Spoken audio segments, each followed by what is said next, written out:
ஆசிரியர் பணிக்கு இனி டெட் தேர்வு கட்டாயம் என உச்சநீதிமன்றம் உத்தரவு. ஆசிரியர் தகுதி தேர்வு தொடர்பாக தமிழக அரசு தொடர்ந்த வழக்கில் ஆசிரியர்கள் பணியில் தொடர்வதற்கும் பணி உயர்வு பெறுவதற்கும் டெட் தேர்வு கட்டாயம் என உச்சநீதிமன்றம் உத்தரவு பிறப்பித்துள்ளது. கடந்த 2009ஆம் ஆண்டு மத்திய அரசு கல்வி உரிமை சட்டத்தை கொண்டு வந்தது. இந்த சட்டத்தின்படி ஆசிரியர் பணியில் நியமிக்கப்பட்டவர்கள் டெட் எனப்படும் ஆசிரியர் தகுதி தேர்வில் 60% மதிப்பெண் பெற்று தேர்ச்சி பெற்றிருக்க வேண்டும் என 2011இல் தமிழக அரசு உத்தரவு பிறப்பித்தது. இதனால் இந்த சட்டம் குறித்து தமிழக அரசு உச்சநீதிமன்றத்தில் மேல்முறையீடு செய்திருந்தது.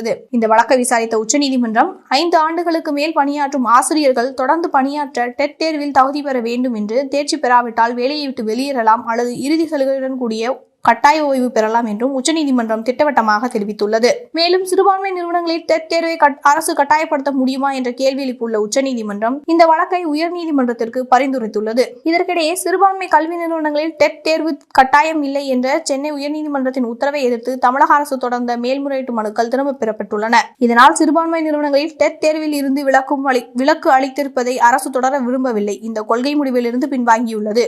இதனால் சிறுபான்மை நிறுவனங்களின் டெட் தேர்வில் இருந்து விலக்கு அளித்ததை அரசு தொடர விரும்பவில்லை. இந்த கொள்கை முடிவிலிருந்து பின்வாங்கியுள்ளது. இந்த வழக்கில் உச்சநீதிமன்றத்தின் இந்த உத்தரவு மிக முக்கிய ஒன்றாக அமைந்துள்ளது.